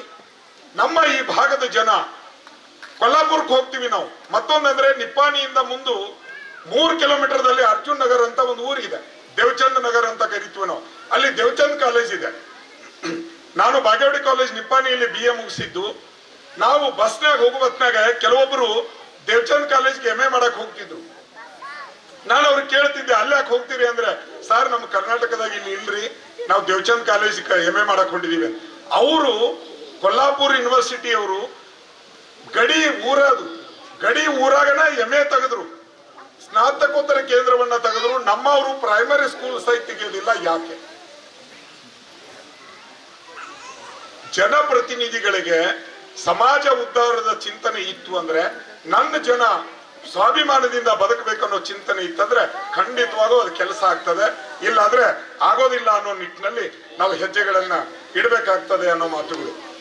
ಸ್ನೇಹಿತರೆ, ಇದರ ಹಿನ್ನೆಲೆಯಾಗಿನ ಗಡಿ ಪ್ರದೇಶದಲ್ಲಿ ಇರುವಂತಹ ಜನರಿಗೆ ಸ್ಪೆಷಲ್ ಪ್ಯಾಕೇಜ್ಗಳನ್ನ ಘೋಷಣೆ ಮಾಡಬೇಕು. ನಾನು ಪದೇ ಪದೇ ಗಡಿ ಅಭಿವೃದ್ಧಿ ಪ್ರಾಧಿಕಾರದ ಸದಸ್ಯನಿದ್ದಾಗ ವರದಿ ಕೊಡುವಾಗಲೂ ಕೂಡ ನಾನು ನನ್ನ 3 ವರ್ಷಗಳ ಅವಧಿಯ ವರದಿ ಕೊಡುವಾಗಲೂ ಕೂಡ ಅದನ್ನ ಕೊಟ್ಟಿದ್ದೆ. ಗಡಿ ಭಾಗ ಸೋತು ಹೋಗಿದೆ, ಸೋತು ಸುಣ್ಣ ಆಗ್ತಿದೆ, ಅಲ್ಲಿನ ಜನ ಪಡಬಾರದು ಕಷ್ಟಪಡ್ತಿದ್ದಾರೆ, ಅವ್ರಿಗೆ ನೀವು ರಿಸರ್ವೇಶನ್ ಮಾಡ್ರಿ, ವಿಶೇಷ ಸವಲತ್ತುಗಳನ್ನ ಕೊಡ್ರಿ, ಆಮೇಲೆ ಅವ್ರಿಗೆ ಬಸ್, ಈಗ ನಿಮಗೆ ಇಲ್ಲಿ ಊರಾಗ ಶಾಲೆ ಕಾಲೇಜ್ ಇಲ್ಲ ಅಂತ ತಿಳ್ಕೊಡ್ರಿ, ನಿಮ್ಮ ವಿದ್ಯಾರ್ಥಿಗಳಿಗೆ ನಿಮ್ಮ ಮಕ್ಕಳಿಗೆ ಉಚಿತವಾಗಿ ಅವ್ರು ಎಲ್ಲಿ ಹೋಗ್ತಾರಲ್ಲ ಅಲ್ಲಿ ಹೋಗಿ ಕಲಿಯೋದಕ್ಕೆ ಉಚಿತ ಬಸ್ ಪಾಸ್ ಕೊಡ್ಬೇಕು. ವಿತೌಟ್ ಅಡ್ಮಿಷನ್ ಫೀ, ಯಾರು ಕೂಡ ಶುಲ್ಕವನ್ನ ಪಡೆದುಕೊಳ್ಳದೆ ಪುಕ್ಕಟಿಯಾಗಿ ಅಡ್ಮಿಷನ್ ಮಾಡಿಕೊಂಡು ನಿಮ್ಮ ಮಕ್ಕಳಿಗೆ ಎಜುಕೇಶನ್ ಕೊಡುವಂತ ನಿಟ್ಟಿನಲ್ಲಿ ನೀವು ಹೋರಾಟವನ್ನ ಮಾಡಿದ್ರೆ ಬಹುಶಃ ಅಕ್ಷರ ಕ್ರಾಂತಿ ಆಗ್ತದೆ, ಇಲ್ಲಂದ್ರೆ ಆಗೋದಕ್ಕೆ ಸಾಧ್ಯ ಇಲ್ಲ ಅನ್ನುವಂತ ಹಿನ್ನೆಲೆ ಒಳಗಡೆ. ಆದ್ರೆ ಗಡಿ ಭಾಗಕ್ಕೆ ಬರಕ್ ಆಗೋದಿಲ್ಲ. ನಾನು ಚಿಕ್ಕೋಡಿಯಿಂದ ಬರುವಾಗ ನನಗನ್ನಿಸ್ತು ಇವರೆಲ್ಲ ಕೆನಾಲ್ ದಂಡಿಗೆ ತಂದ್ರು, ನಾನು ಕಾರ್ದವನಿಗೆ ಅಂತಿದ್ದೆ ಮುಂದೆ ನೋಡಪ್ಪ ಮಾರಯ್ಯ ಅಂತಿದ್ದೆ, ಮುಂದೆ ನೋಡು ಅಂತಿದ್ದೆ. ಒಮ್ಮೊಮ್ಮೆ ನನ್ನ ಪಾಡಿಗೆ ನಾನು ಟಿಪ್ಪಣಿ ಓದ್ತಿದ್ದೆ, ಆದಾಗ ಎಲ್ಲಾದ್ರೂ ಮತ್ತೆ ಪದೇ ಪದೇ ಡ್ರೈವರ ಅವ್ರ ಮುಂದಿನವ್ರು ನೋಡ್ತಿದ್ದೆ. ಯಾಕಂದ್ರೆ ಇಕ್ಕಟ್ಟಾದ ರಸ್ತೆ ಇದೆ, ಅವನು ಜೋರ್ ಟರ್ನ್ ಮಾಡಿದ ಎದುರುಗಡೆ ಬಂದು ಗುದ್ದಿ ಬಿಟ್ಟ ಅಂದ್ರೆ ಸಮಸ್ಯೆ. ಹಾಗಾಗಿ ಎಷ್ಟು ಥರ್ಡ್ ಕ್ಲಾಸ್ ರಸ್ತೆ ಇದೆ ಅಂದ್ರೆ ಆ ರಸ್ತೆ ಬಗ್ಗೆ ಬರೆದ್ರೇನೆ ಒಂದು ಧಾರಾವಾಹಿ ಆಗ್ತದೆ. ನಮಗೆ ನಾಚಿಕೆ ಅನಿಸ್ಬೇಕು. ನಾ ಒಂದು ಸಲ ಬಂದಾಗ ಹಿಂಗಂದ್ರೆ ನಮ್ಮ ಮಾಳಿ ಸರ್ಗೆ ಹೇಳಿದೆ, ಸರ್ ನೀವ್ ಹೆಂಗ್ ಬಂದಿರಿ ಕೇಳ್ರಿ. ಅವರು ಸರ್ ಇಲ್ಲಿ ಏನ್ ಕೆಳಗಡೆ ಬಂದಿವಲ್ಲ ನಾವು ಲಾಂಗ್ ಜಂಪ್ ಹೈ ಜಂಪ್ ಮಾಡೋಕ್ಕಿಂತಲೂ ಭಯಾನಕವಾಗಿತ್ತು. ಈ ರಸ್ತೆಯಿಂದ ಹೋಗೋದು ಬೇಡ ಸರ್, ನೀವು ಬೇರೆ ರಸ್ತೆಯಿಂದ ಹೋಗ್ರಿ, ಇಲ್ಲಂದ್ರೆ ಕಷ್ಟ ಆಗ್ತದೆ. ನಾನು ಒಮ್ಮೆ ಬಂದವನಿಗೆ ಇಟ್ಟು ತ್ರಾಸ ಆಗುವಾಗ ದಿನನಿತ್ಯ ನೀವು ಬರ್ತೀರಿ, ನಿಮ್ಗೆ ಹೆಂಗಾಗಿರ್ಬೇಕಲ್ವಾ. ನಿಮ್ಮಗಳ ಬಗ್ಗೆ ಜನಪ್ರತಿನಿಧಿಯಾದವರು, ಮುಖಂಡರಾದವರು, ಸ್ವಲ್ಪ ಕಲ್ತಿರ್ತಕ್ಕಂಥವ್ರು ವಿಚಾರ ಮಾಡಿದ್ರೆ ಖುಷಿ ಅನಿಸ್ತದೆ. ಬಹಳ ಕಲ್ತವ್ರು, ದೊಡ್ಡ ದೊಡ್ಡ ನೌಕರಿಯಲ್ಲಿದ್ದವರು ಹಳ್ಳಿಗಾಡನ್ನ ಇಷ್ಟಪಡ್ತಾರೆ. ಇಲ್ಲಿ ನಸ್ಲಾಪುರ ಹೆಸರು ಇದ್ದಾರೆ, ನಾನೊಂದು ಅಭಿಮಾನದಿಂದ ಅವ್ರ ಬಗ್ಗೆ ಹೇಳಬೇಕು. ವಾರ ರವಿವಾರ ಅವರು ಗಳತ್ಗಾದಾಗ ಇರ್ತಾರೆ, ಮತ್ತ ಅದು ಹೊಲದಾಗ ಇರ್ತಾರೆ. ದೊಡ್ಡ ಇಂಜಿನಿಯರು. ನಾವು ಯಾರನ್ನ ಗೆಸ್ಟ್ ಕರೆಸಿದಾಗಲೂ ನಸ್ಲಾಪುರ ಸರ್ ಅವ್ರಿಗೆ ಫೋನ್ ಮಾಡ್ತಿದ್ವಿ, ಸರ್ ಇವತ್ತು IB ಬೇಕಾಗಿತ್ರಿ ನಮಗಂತೇಳಿ. ಎಂದೂ ಕೂಡ ಸರ್ ಯಾರು ಗೆಸ್ಟ್ ಬರ್ತಿದ್ದಾರೆ ಅನ್ನೋದಿಲ್ಲ, IB ಬುಕ್ ಮಾಡಿ ಅವ್ರು ಹೇಳ್ತಿದ್ರು. ಕನ್ನಡ ಕಾರ್ಯಕ್ರಮ ಅಂದ್ರೆ ಬರ್ತಿದ್ರು. ಬಹುಶಃ ಅವ್ರ ಇನ್ವಿಟೇಷನ್ ಕಾರ್ಡ್ದಲ್ಲಿ ಹೆಸರು ಅದನ್ನ ಇಲ್ವೋ, ಅವ್ರು ಬಂದು ಕೂತಿದ್ದಾರೆ. ನನಗೆ ಅಂತವ್ರನ್ನ ಕಂಡ್ರೆ ಬಹಳ ಅಭಿಮಾನ ಅಂತ ಅನ್ಸುತ್ತೆ. ಒಬ್ಬ ದೊಡ್ಡ ಚೀಫ್ ಎಕ್ಸಿಕ್ಯೂಟಿವ್ ಇಂಜಿನಿಯರ್ ಆಗಿ ದೊಡ್ಡ ಪೋಸ್ಟ್ ನಲ್ಲಿದ್ದು ಈ ಕನ್ನಡ ಶಾಲೆಗೆ ಬರೋದಿದೆ ಅಲ್ಲ, ಅದು ಬಹಳ ದೊಡ್ಡ ಅಭಿಮಾನ. ಹಾಗಾಗಿ ಸಿಟಿ ಲೆವೆಲ್ನಾಗ ನೌಕರಿ ಮಾಡಿರುವಂತ ವ್ಯಕ್ತಿ ಹಳ್ಳಿಗಾಡಿಗೆ ಬರ್ತಾ ಇದ್ದಾರೆ ಅದನ್ನ ನಾವು ತಿಳ್ಕೋಬೇಕು. ಹಳ್ಳಿಗಾಡಿನಲ್ಲಿ ಪ್ರೀತಿ ಇದೆ, ಮಮಕಾರ ಇದೆ. ಇಲ್ಲಿ ಬಸ್ ಸ್ಟ್ಯಾಂಡ್ ನಾಗ ಯಾರು ಅಳ್ಕೋತ್ ನಿಂತ್ರಂದ್ರೆ ಒಬ್ಬರಗಣ ಒಬ್ರು ಬರ್ತೀರಿ, ಯಾಕಪ್ಪ ಯಾಕೆ ಇಲ್ಲಿ ಅಳಗ್ರಿ. ಸಿಟಿಯಾಗ ನೀವು ನೋಡ್ರಿ, ಒಬ್ಬರಗಣ ಒಬ್ರು ಬಾಗ್ಲ ಹಿಕ್ಕೊಂಡಿರ್ತಾರ, ಒಬ್ರು ಬರಲ್ಲ, ನಿಮ್ಮನ್ನ ಮಾತಾಡ್ಸಕ್ ಕೂಡ ಬರೋದಿಲ್ಲ. ಆ ತರದ ಪ್ರೀತಿ ಸಿಗಬೇಕು ಅಂದ್ರೆ ಹಳ್ಳಿಗಾಡ್ನಾಗ ಸಿಗ್ಬೇಕು. ಹಳ್ಳಿಗಾಡ್ನಾಗ ಸಿಗ್ಬೇಕು ಅಂದ್ರೆ ಈ ಮಕ್ಕಳಿಗೆ ಕಲಿತಿರ್ತಾವೆ. ಬಹುಶಃ ಒಮ್ಮೊಮ್ಮೆ ನನಗೆ ಅನಿಸ್ತು, ಈ ಮಕ್ಕಳನ್ನ ನೋಡಿ ಒಬ್ಬ ಕನ್ನಡ ಶಾಲೆ ಮಾಸ್ತರ್ ಕಾಲೇಜ್ನಾಗ ಪಾಠ ಮಾಡಬಹುದು, ಆದ್ರೆ ಒಬ್ಬ ಕಾಲೇಜ್ ಮಾಸ್ತರ್ ಕನ್ನಡ ಶಾಲೆಗೆ ಪಾಠ ಮಾಡಕ್ ಸಾಧ್ಯ ಇಲ್ಲ ಅಂತ. ನನಗೆ ಅವ್ರು ನೋಡಿದ ತಕ್ಷಣ ಗಪ್ ಕೂಡಿಸೋ ವೇಗ ನಮಗ್ ಗೊತ್ತಿರೋದಿಲ್ಲ. ನಾವು ಬರೀ ಒಂದ್ ತಾಸು ಉಪನ್ಯಾಸ ಕೊಟ್ಟು ಬಿಡ್ತೀವಿ, ನಾವು ಸ್ಟೇಜ್ ಇಳಿದ್ ಬಿಡ್ತೀವಿ. ಅದಕ್ಕಾಗಿ ನೀವು ಹುಡುಗರು ನೋಡಿದಾಗ ನನಗೊಮ್ಮೆ ಅನಿಸ್ತು, ಅದಕ್ಕೆ ನಾನಂದೆ ಈ ಹುಡುಗರ್ನ ಆ ಕಡೆ ಕೂಡಿಸ್ರಿ ಅಂತ. ಶಿಕ್ಷಕರು ಇರೋವರೆಗೂ ಸೈಲೆಂಟ್ ಇದ್ರು ಅವರು. ಈಗ ಅವ್ರದೇ ಆದ ಲೋಕ ಇದೆ, ಅವ್ರದವ್ರು ಎಂಜಾಯ್ ಮಾಡ್ತಾರೆ. ಹಾಗಾಗಿ ಇಲ್ಲಿ ಎಜುಕೇಶನ್ ಕೇಂದ್ರಗಳನ್ನ ಹೆಚ್ಚಾಗಿ ಗಡಿ ಭಾಗದಲ್ಲಿ ತೆರೆಯುವಂತೆ ಆದೇಶ ಮಾಡುವಂತೆ ಗ್ರಾಮ ಪಂಚಾಯಿತಿಗಳು ಠರಾವ್ ಪಾಸ್ ಮಾಡಿ ಸರ್ಕಾರಕ್ಕೆ ಮನವಿ ಕೊಡಬೇಕು. ಅದರ ಹೊರತು ಡೆವಲಪ್ಮೆಂಟ್ ಸಾಧ್ಯ ಇಲ್ಲ. ಮತ್ತು ಪ್ರತಿ ಊರಾಗೆ ಒಂದು ರಸ್ತೆ, ಬಸ್ಸು, ಆಮೇಲೆ ಪ್ರಾಥಮಿಕ ಶಾಲೆ, ಹೈಸ್ಕೂಲ್ ಇರೋ ಹಂಗ ಆಗ್ಬೇಕು. ಇಲ್ಲ ಅಂದ್ರೆ ಆಗೋದಿಲ್ಲ. ಇಲ್ಲಿ ಗಳತ್ಗಾದಲ್ಲೂ ಕೂಡ ಒಂದು PG ಸೆಂಟರ್ ಮಾಡ್ರಿ ಅಂತೀವಿ ನಾವು. ಕಾರಣ ಏನು ಅಂದ್ರೆ ಗಳತ್ಗಾದಲ್ಲಿ ಕಲ್ತಿರುವಂತವ್ರದ್ದು ಒಂದು ಲಿಸ್ಟ್ ಮಾಡ್ರಿ ನೀವು. ಚಿಕ್ಕೋಡಿ ತಾಲೂಕಿನಾಗ ಮತ್ತೊಬ್ಬರು ಅಷ್ಟು ಊರಾಗ ಕಲ್ತವ್ರ ಇಲ್ಲ, ಅಷ್ಟು ಹೈಟೆಕ್ ಇದ್ದಾರೆ. ಆ ರೀತಿಯಲ್ಲಿ ಕಲಿತಿರ್ತಕ್ಕಂಥವ್ರ ಸಂಖ್ಯೆ ಹೆಚ್ಚಿದೆ. ಯಾಕಂದ್ರೆ ಗಳತ್ಗಾದಾಗ ನನ್ನ ರಿಲೇಟಿವ್ಸ್ ಹೆಚ್ಚಿದ್ದಾರೆ. ಯಾರನ್ನ ಮಾತಾಡಿಸಿದ್ರು ಅವರೆಲ್ಲ MA PhD ಹೇಳ್ತಾರೆ. ಸೊ ಹಾಗಾಗಿ ಯಾಕಂದ್ರೆ ಮಾನೆಗಳು ನನ್ನ ನೆಂಟರಿದ್ದಾರೆ. ಹಾಗಾಗಿ ನೀವು ಹೆಚ್ಚಿನ ಶಿಕ್ಷಣ ಸಂಸ್ಥೆಗಳನ್ನ ಗಡಿ ಭಾಗದಲ್ಲಿ ತೆಗೆಯುವಾಗ ಮಾಡಬೇಕು ಅಂದ್ರೆ ನೀವು ಇದ್ದೂರಾಗಿದ್ದು ಹೋರಾಟವನ್ನ ಮಾಡಬೇಕು. ಹೋರಾಟವನ್ನ ಮಾಡದ ಹೊರತು ಶಾಲೆ ಕಾಲೇಜುಗಳನ್ನ ತೆಗೆಯೋದಕ್ಕೆ ಸಾಧ್ಯ ಇಲ್ಲ. ಶಾಲೆ ಕಾಲೇಜುಗಳನ್ನ ತೆಗೆಯೋದು ಹೊರತು ನಮ್ಮಲ್ಲಿ ತಿಳುವಳಿಕೆ ಬರೋದಕ್ಕೆ ಸಾಧ್ಯ ಇಲ್ಲ. ನಾವು ಯಾವ್ದು ಒಳ್ಳೇದು ಯಾವ್ದು ಕೆಟ್ಟದ್ದು ಅನ್ನೋದು ಕೂಡ ಗೊತ್ತಾಗೋದಿಲ್ಲ. ಸಣ್ಣ ಮಕ್ಕಳ ಮದುವೆಯನ್ನ ಬೇಗ ಮಾಡೋದು ಬಂದ್ ಮಾಡ್ರಿ, ಓದಿಸೋದನ್ನ ಮಾಡ್ರಿ. ಅಟ್ಲೀಸ್ಟ್ ಪ್ರಾಥಮಿಕ ಶಾಲೆಗೆ ಆ ಮಕ್ಕಳನ್ನ ಕರ್ಕೊಂಡು ಬರುವ ಚಿಂತನೆಯನ್ನ ಮಾಡ್ರಿ. ಗ್ರಾಮ ಪಂಚಾಯತಿ ವತಿಯಿಂದ ಒಮ್ಮೊಮ್ಮೆ ಬಹಳ ವಿಶೇಷವಾದ ಸವಲತ್ತುಗಳಿರ್ತಾವ, ಒಮ್ಮೊಮ್ಮೆ ಗೊತ್ತಿರೋದಿಲ್ಲ. ಇಲ್ಲಿ ಒಂದು ವಿಷಯ ಹೇಳಬೇಕು. ನನ್ನ ತಮ್ಮ PhD ಮಾಡ್ತಿದ್ದ. ನನಗೆ ಗೊತ್ತಿರ್ಲಿಲ್ಲ ಪಂಚಾಯಿತಿಯಲ್ಲಿ ಅಮೌಂಟ್ ಬರ್ತದೆ ಅಂತೇಳಿ. ಜಗದೀಶ್ ಅಣ್ಣ ಕೌಟಿಗೆ ಮಠರು ನನಗೆ ಕರೆದ್ರು, ಸುಬ್ರಾವ್ ಬರ್ರಿ ಇಲ್ಲಿ ಅಂತ ಅಂದ್ರು. ಆ ಹುಡುಗನ PhD ಅಡ್ಮಿಷನ್ ಮಾಡಿದಿರಲ್ಲ ನೀವು ಅಂದ್ರೆ, ಹೌದ್ರಿ ಅಣ್ಣ ಅಂದೆ.